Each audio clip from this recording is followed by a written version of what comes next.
अस्सलाम वालेकुम स्टूडेंट्स, मैं हूं Mohammad Waqas and welcome to our YouTube channel Mohammad Waqas academy. मुझे कमेंट्स आ रहे थे कि 9th क्लास केमिस्ट्री के भी इम्पोर्टेंट न्यूमेरिकल की वीडियो बना दीजिए, तो मैंने सोचा कि उनकी क्यों ना वीडियो बना ही दी जाए। और उसमें मैंने शुरुआत की है, पहले प्रैक्टिकल सेंटर के एमसीक्यूज़ बनाएंगे, उसके बाद जो डिफरेंट कोचिंग सेंटर में जो एमसीक्यूज़ हैं फिर उसकी वीडियो बनाएंगे। तो चलिए पहले प्रैक्टिकल सेंटर के एमसीक्यूज़ की हम सोल्यूशन करने का स्टार्ट करते हैं। तो मैंने सारे प्रैक्टिकल सेंटर के जितने भी एमसीक्यूज़ थे वो मैंने सारे लिख लिए हैं। 50 ग्राम ऑफ H2O, ये मैंने दूसरे एक पेपर में देखा था, वो मैं ये डाल दिया है यहाँ पर, लेकिन ये और ये प्रैक्टिकल सेंटर से ही हैं। तो इसमें मैं आपको इस सॉल्यूशन तो कराऊंगा, उसके साथ साथ आपको समझाता भी जाऊंगा ताकि आपकी समझ में भी है, सीधा सीधा आप रट्टा ना लगाते रहें। ठीक है, तो चलिए इसको पहले न्यूमेरिकल को स्टार्ट करते हैं। Calculate the number of moles निकालना है, ठीक है, और इन 50 ग्राम ऑफ H2O। अच्छा, नंबर ऑफ मोल के साथ मोलिक्यूल भी निकालना है, ठीक है। पहले हम मोल निकाल लें, उसके बाद मोलिक्यूल निकालना आसान हो जाता है, सही है। पहले मैं नंबर ऑफ डेटा बना देता हूँ। H2O मास ऑफ, ये मास है ना, किसका मास है? 50 ग्राम ऑफ H2O, मतलब मास ऑफ H2O कितना है? 50 ग्राम, सही है। इसके बाद क्या है? मास ऑफ, मैं एम ऑफ लिख दूँ, एम डॉट एम ऑफ इसका, अब इसकी बारी, H2O का लिख लिया, अब इसका लिख लूँगा मास। इसका मास कितना है? ये रहा मास इसका, 16 gram of H2CO3। Mass of H2CO3 कितना है? 16 ग्राम। उसी तरह मैं इसका भी लिख देता हूँ, मास ऑफ, आपने मास पूरा लिखना है, मैं सिर्फ एम डॉट लिख रहा हूँ, सही है। मास ऑफ C6H12O6, ये C6H12O6 शुगर होती है, सही है। ये शुगर का फॉर्मूला है, आपको ये भी आपके जहन में रहे कि मैंने डॉट लगाया, ठीक है। SUGAR, sugar. ये कितना है? 20 ग्राम है, सही है। इसके बाद हमें क्या चीज़ गिवन है? इसके बाद हमें गिवन और कुछ भी नहीं है, हमें बस फाइंड करना है। क्या फाइंड करना है? मोल्स, सबके बस मोल्स फाइंड करना है। Moles of H2O, moles of H2O, H2CO3, C6H12O6, इन सब के हमने मोल फाइंड करने हैं। तो चलिए मोल फाइंड करते हैं। सबसे पहले हम मोल फाइंड करते हैं, उसके बाद मॉलिक्यूल फाइंड करेंगे। मैं अब यहाँ पर लिखूँगा मोल्स ऑफ, पहले किसके मोल फाइंड करें? पहले पानी के मोल फाइंड कर लेते हैं, क्योंकि शुरू में ये लिखा हुआ है, उसके बाद इसके फाइंड करेंगे, उसके बाद इसके फाइंड करेंगे। पहले पानी के, मतलब H2O, ये वाटर का फॉर्मूला है ना, moles of H2O। Mole find करने का एक ही हमारे पास फॉर्मूला है, mole equal to mass upon molecular mass. ये देखिए, मैंने मोलिकुलर को शॉर्ट फॉर्म में लिखा है, MOL डॉट लगा दिया है। आपने मोलिकुलर पूरा लिखना है, सही है। Mass upon molecular mass. तो बताइए मेरे पास H2O का मास कितना है? Mass of H2O is equal to 50 gram. ये देखो, मास ऑफ H2O 50 ग्राम है, क्योंकि मैं मोल 50 H2O के मोल फाइंड कर रहा हूँ ना, इसीलिए मास भी H2O का ही डालूंगा, किसी और का नहीं डालूंगा यार, ये तो आम सी बात है। अच्छा, मोलिकुलर मास ऑफ H2O कितना होता है? मोलिकुलर मास आपको पता ही होगा, और यहाँ पर वो देता भी है, मोलिकुलर मास हर किसी का अलग देते हैं। अगले क्वेश्चन में इन्होंने दिया गया है, एक क्वेश्चन मैंने देखा है, उसमें मोलिकुलर मास उसने दिया है। तो पानी का मोलिकुलर मास देखो, हाइड्रोजन का मोलिकुलर मास होता है 1, यहाँ पर हाइड्रोजन है 2, तो हाइड्रोजन के कितने मोलिकुलर मास हो गए? 2। मैं यहाँ पर लिख देता हूँ 2 प्लस ऑक्सीजन का होता है 16, 2 प्लस 16 इक्वल टू 18। तो मोलिकुलर मास ऑफ H2O कितना हो गया? 18 हो गया। मैंने कैसे निकाला है फिर एक दफ़ा बता देता हूँ। देखो, अलग अलग जो उनके मासेज हैं ना, एटॉमिक मास हैं, उनको हम जब ऐड कर देते हैं तो वो मोलिकुलर मास बन जाते हैं। देखो, यहाँ पर हाइड्रोजन है और ऑक्सीजन है, 2 हाइड्रोजन और 1 ऑक्सीजन, 2 हाइड्रोजन का मास होता है 2, ठीक है। मैंने यहाँ पर 2 लिख दिया है, फिर मैं प्लस करूँगा अगले वाले एटम का मास। अगला एटम कौन है? ऑक्सीजन है, ऑक्सीजन का मास होता है 16, तो दोनों को प्लस करके लिख दिया, 18 हो गया। तो 18 इसका मोलिकुलर मास बन गया, सही है। तो 15/18 कैलकुलेट करो, मोल आ जाएंगे। मैं कैलकुलेट करता हूँ, तो 2.77 मोल आया है। अब देखो, मैंने मोल पर ग्राम लिखा है, ये दोनों नहीं लिखना, दोनों में से कोई एक चीज़ लिखनी है। मोल भी लिख सकते हैं और ग्राम भी लिख सकते हैं। मैं आपको कहूँगा कि आपने ग्राम भी लिखना है, ठीक है, ग्राम लिखें, मोल को फिलहाल ना लिखें। फिलहाल क्या, मोल को ना लिखें, ग्राम लिखें, ग्राम अच्छा है मोल के मुकाबले में। तो यहाँ तक हो गया। आप अगला न्यूमेरिकल करते हैं। देखो भाई, 20 ग्राम ऑफ सॉल्ट, ये 20 ग्राम ऑफ सॉल्ट क्या चीज़ है? ये मास है। किसका मास है? सॉल्ट का मास है। मास ऑफ सॉल्ट यार, मास ऑफ सॉल्ट, सही है। मास ऑफ सॉल्ट कितना है? 20 ग्राम। आगे क्या है, डिजोल्व इन 50 cm3। ये cm3 क्या चीज़ होती है, ये वॉल्यूम होता है। वॉल्यूम, वॉल्यूम का पूरा वॉल्यूम लिखो या फिर v लिख दो, सही है। कितना वॉल्यूम है, 500 cm3। ठीक है भाई, 500 cm3 आ गया। Of a solution calculate the molarity of that solution. Molarity calculate करनी है हमें, मोलैरिटी कितनी है ये कैलकुलेट करनी है, सही है। डेटा बनाने के बाद हमने सिर्फ यहाँ पर एक काम करना है, ये जो वॉल्यूम है ना, सिर्फ ये काम मोलैरिटी और बस मोलैरिटी में ही काम करना है। मोलैरिटी आपके पास टॉपिक है नहीं, तो सिर्फ मोलैरिटी ही है, तो मोलैरिटी, सिर्फ मोलैरिटी में ही ये काम करना है। काम या क्या करना है, काम ये करना है, ये जो वॉल्यूम है ना, ये आपको दिया गया होगा cm3 में, cm3 में दिया गया होगा या फिर किस में दिया गया होगा, मैं यहाँ पर लिख देता हूँ।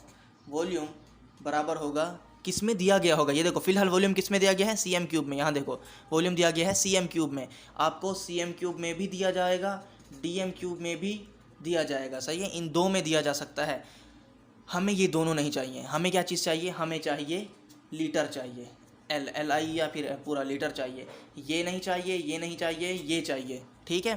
तो इसको हमने कन्वर्ट करना है। कैसे कन्वर्ट करना है, cm3 या फिर dm3, जिसमें भी दिया जाए ना 1000 से डिवाइड कर दो।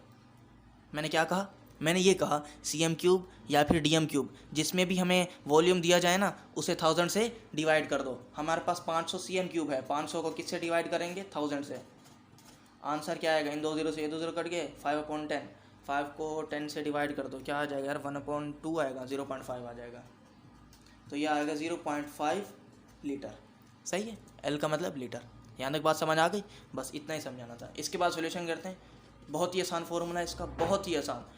m बराबर है मास अपॉन वॉल्यूम। मास हमें दिया गया है, मास अपॉन वॉल्यूम। मास कितना है, मास 20 ग्राम है, और वॉल्यूम कितना है, वॉल्यूम 0.5 है। तो इसकी मोलैरिटी आ जाएगी, 20 को 0.5 से डिवाइड कर दो, 20 डिवाइडेड बाई 0.5, 40 आ गया। मोलैरिटी कितनी है, 40 है, ठीक है। और इसका यूनिट क्या आएगा, इसका यूनिट आएगा ग्राम पर लीटर। ग्राम पर लीटर, यार यूनिट का भी मैंने आपको बता देता हूँ कि यूनिट कैसे निकाले जाते हैं। यूनिट निकाले जाते हैं, पहले मुझे ये बताओ ये क्या चीज़ है, ये मोलैरिटी है, ठीक है। मैंने m लिखा है, कैपिटल M, आप यहाँ से समझ जाए। मोलैरिटी का फॉर्मूला मुझे बताओ क्या है, भाई ये लिखा हुआ है फॉर्मूला, यार ये 3 नुक्ते डाल दें तो ये फॉर्मूला कहला जाएगा।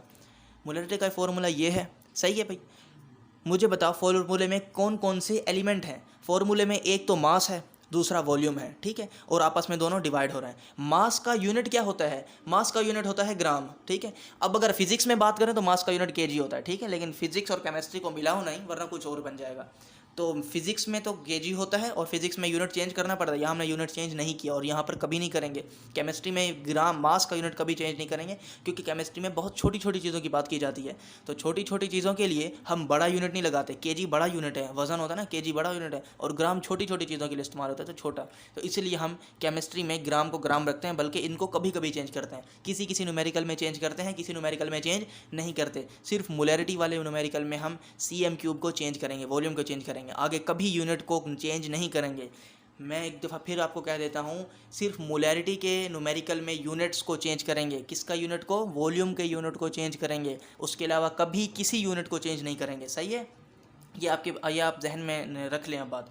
अच्छा, तो वापस इस पर आते हैं। मास का यूनिट है ग्राम, तो मैंने ऊपर ग्राम लिख दिया। वॉल्यूम का यूनिट है लीटर, तो मैंने नीचे लीटर लिख दिया। बन गया यूनिट। ये किसका यूनिट बन गया, ये मोलैरिटी का यूनिट बन गया, और ये हमारा आंसर है। समझ आ गया आपको यूनिट कैसे बना है? नहीं समझ आया तो वीडियो को पीछे करके फिर से देख लें जो मैंने आपको बताया है। अगर फिर भी कोई मसला है तो मुझे कमेंट करें, मैं आपको फिर भी समझा दूंगा। यहाँ पर बस हो गया हमारा आंसर, ठीक है। अगले न्यूमेरिकल की जानिब बढ़ते हैं। ये तो हो गया। A gas occupied a volume of 40 dm3। अच्छा, डेटा बनाते हैं।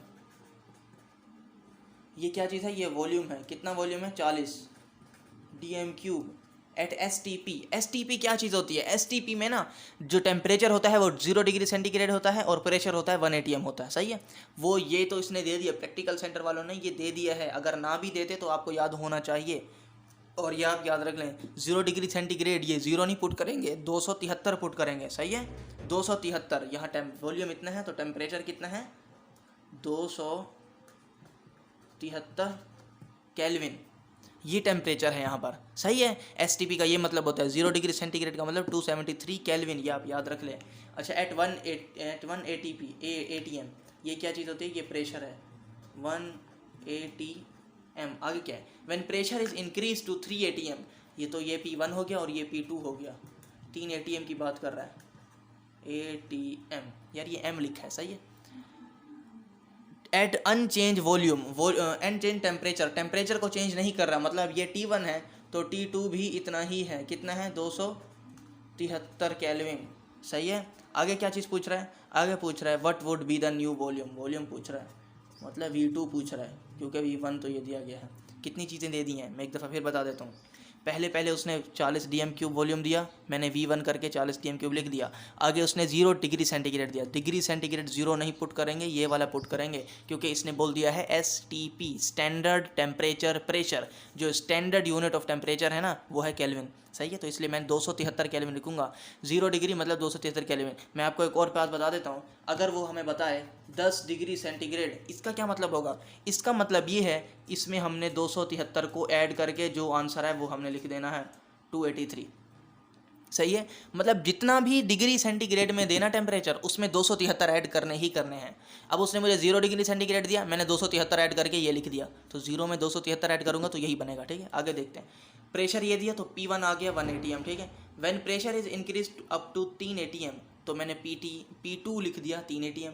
आगे क्या बोल रहे हैं, आगे बोल रहे हैं अनचेंज टेम्परेचर, मतलब टेम्परेचर चेंज नहीं किया, अब भी टेम्परेचर उतना है, तो T2 भी उतना है, T1 और T2 दोनों सेम है। तो बोल रहे हैं वॉल्यूम बताओ कितना होगा, मैंने वॉल्यूम का लिख दिया कि वॉल्यूम कितना होगा। ये बहुत ही आसान सा न्यूमेरिकल है। आप ये देखो STP में 0 डिग्री सेंटीग्रेड है और फिर बोल रहे हैं अनचेंज टेम्परेचर। हम ये जो टेम्परेचर है इस टेम्परेचर को निगलेक्ट भी कर सकते हैं, अगर निगलेक्ट ना भी करें तब भी आंसर सेम आएगा। मैं आपको दोनों तरीक़ों से बता देता हूँ। हमारे पास फॉर्मूला होता है P1 V1 upon T1 is equal to P2 V2 upon T2, ये हमारे पास फॉर्मूला है। अब बताओ जो T1 है वो T2 के बराबर है, हाँ भी बराबर है, T1 भी 273 है, T2 भी 273 है, तो मतलब जो ये है वही ये है, ये आपस में बराबर हुए ना, तो इक्वल टू के दोनों तरफ जो चीज़ें सेम होती हैं वो कट जाती हैं। ये भी T1 है और ये भी T1 है, लिखा तो मैंने T2 है लेकिन इनकी वैल्यू तो सेम है ना, तो वैल्यू कट गई। इस बात समझ आ रही है यार, बात समझो, बात को समझने की कोशिश करो। इक्वल टू के दोनों तरफ जो सेम होती हैं, भाई दोनों तरफ से मुराद ये भी अपोन में है और ये भी वैल्यू अपोन में है, अब सेम में है। अगर ये चीज़ ऊपर होती तो तब सेम नहीं होती, वो ऊपर होती और ये नीचे, तब नहीं हम काट सकते थे, क्योंकि इक्वल टू है बीच में। इक्वल टू ना होता तब तो काट देते ऊपर नीचे, लेकिन इक्वल टू के दोनों तरफ जो सेम होती हैं वो कट जाती हैं।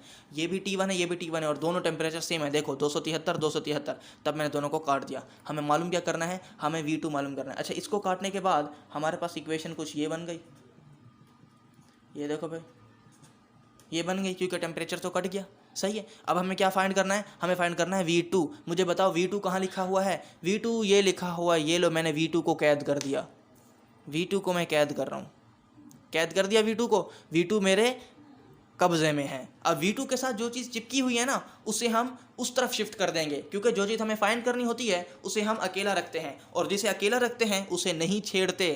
बस ये मेरी बात ज़हन में रखो, मैं हर न्यूमेरिकल ऐसे ही कराता हूँ, हर न्यूमेरिकल में ये बात बताता हूँ। V2 फाइंड करना है तो V2 को यहीं रखेंगे और उसको कैद कर देंगे। V2 के साथ P2 चिपका हुआ है, P2 क्या हो रहा है, मल्टीप्लाई हो रहा है, तो उस तरफ जाके डिवाइड हो जाएगा। डिवाइड हो जाएगा का मतलब कुछ यूँ हो जाएगा यार, यूँ हो जाएगा। और यहाँ पर V2 वैसे ही लिखा हुआ है। यार मैंने क्या किया है, कुछ भी नहीं किया, P2 को इसके नीचे भेज दिया है बस, और कुछ भी नहीं किया, सही है। अब यहाँ पर वैल्यू पुट करो तो हमारे पास आंसर आ जाएगा। मैं वैल्यू पुट करता हूँ, कैलकुलेटर पर, फिर आंसर देखते हैं। इन दोनों को डिवाइड करा, यार मैंने वैल्यू पुट करके तो दिखाई नहीं।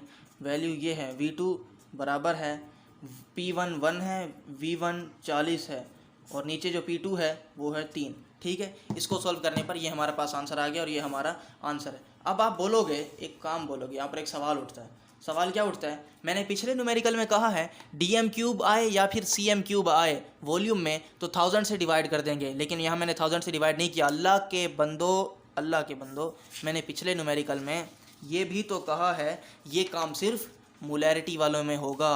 क्या होगा, ये काम मोलैरिटी वालों में होगा, उसके अलावा कहीं वॉल्यूम चेंज नहीं करेंगे। कहाँ है ना, शाबाश यार, इसी तरह याद रखा करो बातों को। बस ये मैंने कहा है, मैंने इसीलिए यहाँ पर चेंज नहीं किया, जो यूनिट यहाँ इसका था वही यूनिट इसका लगा दिया है, बस इसके अलावा कुछ नहीं। अगले न्यूमेरिकल की जाने बढ़ते हैं। अगला न्यूमेरिकल कौन सा है? अगला न्यूमेरिकल है ये 80 cm³ ऑफ गैस। यार ये आपका है, मैं इसका सोल्यूशन करता हूँ और डेटा बनाऊंगा और इसका आंसर लिख दूंगा, बाकी आपने काम करना है। डेटा बनाऊंगा नहीं, डेटा सिर्फ बताऊंगा। देखो cm³ है गैस, ये क्या है? V1 है। और आगे चलते जाओ, ये क्या है? ये प्रेशर आ गया mm ऑफ Hg, ये प्रेशर है, ठीक है, mm ऑफ Hg, इसे मरकरी कहते हैं हम। ये है P1, ये V1 है, ये P1 है। आगे बढ़ो, ये V2 है, V1 V2 P1। फाइंड क्या करना है? फाइंड करना है हमें व्हाट विल बी प्रेशर, तो P2 फाइंड करना है। फॉर्मूला क्या होगा? बिल्कुल यही फॉर्मूला होगा, ये वाला फॉर्मूला, ये वाला फॉर्मूला, ठीक है, ये फॉर्मूला होगा। इसमें से मैंने V2 फाइंड किया है, अब P2 फाइंड करेंगे। P2 फाइंड करेंगे तो क्या होगा? ये V2 इसके नीचे जाएगा। पहले V2 फाइंड किया था तो P2 उसके नीचे गया था, अब P2 फाइंड करेंगे तो V2 उसके नीचे जाएगा। जब V2 उसके नीचे जाएगा तो हमारे पास फॉर्मूला ये बन जाएगा, ये फॉर्मूला बनेगा, ठीक है, ये फॉर्मूला लगेगा। और इसका मैं आंसर लिख देता हूँ, क्या आंसर आएगा, फिर आपने सॉल्यूशन खुद करना है, ये आपका होमवर्क है। ये इसका आंसर है और ये आपका होमवर्क है, आपने करना है और मुझे कमेंट करके बताना है कि हमने कर लिया और यह इसका आंसर आ गया, ठीक है, ये आपका काम है। अब मैं अगले न्यूमेरिकल की जानिब बढ़ता हूँ। ये है numerical, what is the molarity. अब इसमें फिर मोलैरिटी फाइंड करनी है, लेकिन इस बार वो मोलैरिटी का फॉर्मूला नहीं लगाएंगे। क्यों नहीं लगाएंगे? क्योंकि इसमें एक और चीज़ दे दी है HCl। पिछले न्यूमेरिकल से ये थोड़ा डिफरेंट है। कैसे डिफरेंट है भाई? थोड़ा डिफरेंस इसमें ये है, यहाँ पर बोला गया था मोलैरिटी, ये एक सॉल्यूशन दे रहा है, उसके अलावा और कुछ भी नहीं दे रहा, बस सॉल्यूशन ही लिखा हुआ है। इसका कौन सा सॉल्यूशन है ये नहीं बता रहे थे, तो हमने फिर ये वाला फॉर्मूला लगा दिया। अब वो सॉल्यूशन बता रहा है कि हमारे पास है क्या, हमारे पास HCl है, इसीलिए इसका फॉर्मूला थोड़ा चेंज है। तो इस फॉर्मूले में क्या चेंज है, मैं पहले डेटा बना लूँ। व्हाट इज़ द मोलैरिटी, हमें मोलैरिटी फाइंड करनी है, सही है। आगे बढ़ो, डिजॉल्विंग, ये क्या है? मास है। मास कितने हैं? 1.25 ग्राम ऑफ HCl, ठीक है, HCl gas into enough water to make, ये क्या चीज़ है? ये वॉल्यूम है, 300 cm³। आगे चलो, ऑफ सॉल्यूशन, ठीक है, atomic mass of HCl, atomic mass of HCl कितना होता है? HCl, यहाँ पर देखो ये एटॉमिक मास अलग से देगा यार, ये लाजमी चीज़ देगा, ठीक है, इसके लिए परेशान नहीं होना। हाइड्रोजन का 1 होता है, क्लोरीन का 35.5 होता है, मतलब 35.5। 35.5 में 1 ऐड करो तो 36.5, 36.5, ठीक है। AMU हमारे पास क्या चीज़ आई है, मैं बड़ा स्पीड में ही गया हूँ। हमें मोलैरिटी फाइंड करनी है। मास दिया गया है, ये रहा मास, और क्या दिया गया है? हमें वॉल्यूम दिया गया है। cm³ से मैंने पहचाना है कि ये वॉल्यूम है, ठीक है, cm³ से पहचाना है मैंने, ये वॉल्यूम है। अब आगे बढ़ो, ये वॉल्यूम हमें दिया गया है और एटॉमिक मास भी दिया गया है कुछ यहाँ करके, तो एटॉमिक मास भी मैंने लिख दिया है। अब सॉल्यूशन, इसका सॉल्यूशन करते हैं और इसका फॉर्मूला लिखता हूँ। इसका फॉर्मूला क्या है? इसका फॉर्मूला है ये मोलैरिटी बराबर है मोल अपॉन वॉल्यूम। हाँ, मोल अपॉन वॉल्यूम ही होता है, वॉल्यूम पूरा लिख दो यार, मोल अपॉन वॉल्यूम, ठीक है। तो आप बोलोगे मोल हमारे पास तो है नहीं, मोल नहीं है, अरे यार मसला हो गया। मसला कहाँ हुआ यार? नहीं हुआ मसला यार, कुछ मसला भी नहीं है। 4 मोल्स, मैं मोल के लिए काम करूँगा। अब जो काम होगा ये मोल के लिए होगा। तो कैसे मोल निकालते हैं? मोल का मैंने पीछे पहला फॉर्मूला लिखवाया था। मोल बराबर है मास अपॉन मॉलिक्यूलर मास। बताओ मास कितना है? मास है 1.25 और मॉलिक्यूलर मास कितना है? मॉलिक्यूलर मास है ये 36.5। दोनों को डिवाइड करो तो आंसर आ जाएगा। ये हमारे पास मोल आ गया, तो मोल को वॉल्यूम से डिवाइड करेंगे तो मोलैरिटी आ जाएगी, ठीक है, हो जाएगा। यहाँ पर मैंने सब कुछ सही किया है। अरे यार बिल्कुल सही नहीं किया, मैंने पीछे ही बताया, सिर्फ मोलैरिटी में वॉल्यूम का यूनिट चेंज करेंगे तो 1000 से डिवाइड करेंगे। तो आप क्यों नहीं समझदार हो रहे हैं यार? समझदार होंगे आप में से, कोई नहीं भी होंगे तो क्या हुआ यार, समझने के लिए तो यहाँ पर आए हो। अब मेरा काम है समझाना और अब मैं आपको समझाऊँगा। 30 को 1000 से डिवाइड करो, डिवाइडेड बाय 1000। फिर भी अगर कोई मसला है आपको तो कमेंट करो, मैं उसका जवाब दूंगा यार, अलग तरीके से समझा दूंगा, कोई मसला थोड़ी है। ये तरीका समझ नहीं आया ना तो दूसरे तरीके से समझाऊंगा। तो मेरे पास वॉल्यूम ये आया है और इसका यूनिट है लीटर, सही है। तो मोलैरिटी फाइंड हो जाएगी। ये है, अब ये फॉर्मूला लगाऊंगा मैं दोबारा, क्योंकि पहले मोल नहीं था, अब मैंने मोल निकाल लिया है, ठीक है। यहाँ पर मैं मोल की वैल्यू पुट करूँगा। मोल कितना आ गया है मेरे पास? ये आ गया है 0.0 342 और वॉल्यूम कितना है, वॉल्यूम है मेरे पास, ये है वॉल्यूम, ये वॉल्यूम पुट करूँगा, ये 30 बिल्कुल नहीं पुट करूँगा क्योंकि ये सी एम क्यूब है। सी एम क्यूब और डी एम क्यूब जहाँ भी हो 1000 से डिवाइड करके जो आंसर है वो हमने यहाँ फॉर्मूले में पुट करना है। 0.03 जो आंसर है वो हमारा मोलरिटी होगा और उसका यूनिट क्या होगा, इसका मैं लिख ही देता हूँ यार, ये हमारे पास आंसर है और इसका यूनिट है ग्राम पर लीटर। पीछे भी तो ग्राम पर लीटर, यहाँ पे हमेशा ग्राम पर लीटर ही होगा इसका यूनिट, ठीक है, क्योंकि मोल का यूनिट है ग्राम और वॉल्यूम का यूनिट है लीटर और दोनों ही आपस में डिवाइड हो रहे हैं। देखो मोल अपॉन वॉल्यूम, ग्राम अपॉन लीटर, ग्राम अपॉन लीटर, सही है, और ये हमारा आंसर हो गया। अब बढ़ते हैं अगले न्यूमेरिकल की जानब जो है कि हमारा लास्ट न्यूमेरिकल है। ये है न्यूमेरिकल, ये थोड़ा डिफरेंट न्यूमेरिकल है, इस पर थोड़ा ध्यान दीजिएगा क्योंकि मैंने बहुत जगहों पर देखा है numerical. A solution of 20 cm cube, ये क्या चीज़ है, ये वॉल्यूम है, वॉल्यूम 20 cm क्यूब। यार इनके अलावा मैंने फिज़िक्स के भी प्रैक्टिकल सेंटर के मैंने कराए हैं न्यूमेरिकल, उनका सॉल्यूशन भी चैनल पर मौजूद है, उसको आप भी देख सकते हैं, और केमिस्ट्री के इम्पोर्टेंट भी मैंने बताए हैं, उनको भी आप देख सकते हो, और चैनल पर आप विज़िट करें तो वहाँ पर आपको बहुत कुछ इंपॉर्टेंट मटेरियल मिल जाएगा, और मैं वीडियो के डिस्क्रिप्शन में भी लिंक दे दूँगा। आगे बढ़ते हैं, डिजॉल्व इन 80 cm क्यूब, ये क्या चीज़ है, ये भी तो वॉल्यूम है। 80 cm क्यूब ऑफ वाटर, ये किसके, अल्कोहल का वॉल्यूम है, अल्कोहल का वॉल्यूम है, ये वाटर का वॉल्यूम है, वाटर का कितना है 80। बहुत आसान न्यूमेरिकल है यार, मैं आसान तरीके से समझाऊंगा, टेंशन नहीं लो। कैलकुलेट द कंसंट्रेशन, हमें V अपॉन V फाइंड करना है, कंसंट्रेशन फाइंड करना है बस, इसके अलावा कुछ नहीं फाइंड करना। बहुत ही आसान तरीका है इसको फाइंड करने का, सही है, एक एक करके हम फाइंड करेंगे।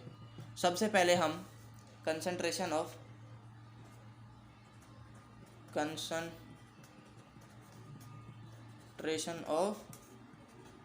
वाटर की फाइंड कर लेते हैं, वाटर की कंसंट्रेशन फाइंड कर लेते हैं। वाटर की कंसंट्रेशन फाइंड कैसे करते हैं, हमें वाटर का पहले ये फॉर्मूला लिखना पड़ेगा। फॉर्मूला क्या है, वॉल्यूम ऑफ वाटर, वॉल्यूम यहाँ पर W लिख दूँ, VW वॉल्यूम ऑफ वाटर, सही है, अपॉन टोटल वॉल्यूम, ये लो total volume multiply by 100 is equal to concentration.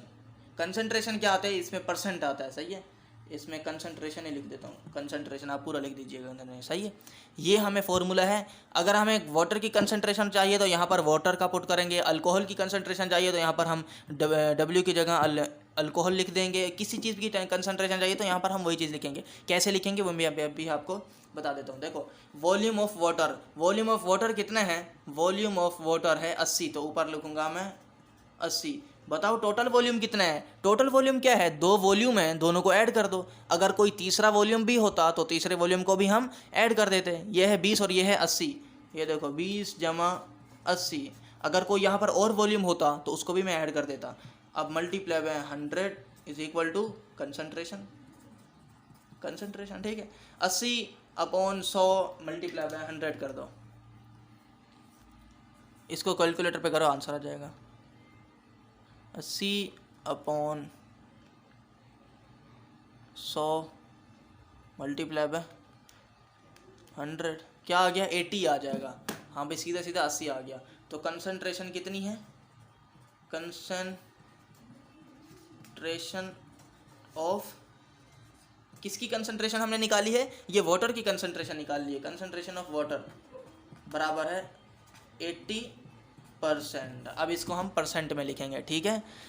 अब इसके अलावा हमें क्या, किस चीज़ की कंसंट्रेशन निकालनी है, हमें अल्कोहल की कंसंट्रेशन निकालनी है। बिल्कुल इसी तरह लिखेंगे, यहाँ V के बाद W की जगह A लिख देंगे और 80 की जगह क्या लिखेंगे, हम 20 लिखेंगे, अल्कोहल का वॉल्यूम डालेंगे और नीचे बिल्कुल यही लिखेंगे, ठीक है, 20 + 80 बिल्कुल यही लिखेंगे। फॉर्मूला पहले ये लिखेंगे, उसके बाद ये वैल्यू लिखेंगे। 80 की जगह मैं लिख दूंगा 20 और यहाँ पर बिल्कुल वही लिखूँगा मल्टीप्लाई बाय 100 और कंसंट्रेशन आ जाएगा। और जब मैं सोल्व कर लूँगा तो यहाँ लिखूँगा कंसंट्रेशन ऑफ अल्कोहल बराबर है, इसका आंसर आएगा 20, ठीक है। जब हम अल्कोहल की कंसंट्रेशन पुट करेंगे, फाइंड करेंगे तो उसका आंसर आएगा 20 आएगा। ये आपने खुद करना है, ठीक है। अल्कोहल की कंसंट्रेशन पुट करने का क्या है, 80 की जगह आप 20 पुट करेंगे क्योंकि वॉल्यूम है 20 अल्कोहल का, सही है। यहाँ तक थे हमारे प्रैक्टिकल सेंटर के न्यूमेरिकल। और इसके अलावा अगर आपको कोई कुछ और इम्पोर्टेंट चाहिए और किसी और आपका दिमाग में कुछ और अहम चीज़ है तो मुझे कमेंट करें, मैं आपको उसका भी आंसर दूंगा। अगर वीडियो बनानी होगी तो वीडियो भी बना दूंगा। और अगर वीडियो पसंद आई हो तो चैनल को सब्सक्राइब और वीडियो को लाइक कर दें। और हमारे जो इसी चैनल पर नई नई वीडियो आती रहती हैं, इंपॉर्टेंट मटेरियल भी आता रहता है, उन्हें आप जाके देख सकते हैं, वहाँ से आपको बहुत फ़ायदा होगा। अब हम मिलेंगे नेक्स्ट वीडियो में, तब तक के लिए अपना ख्याल रखिएगा। अल्लाह हाफिज़।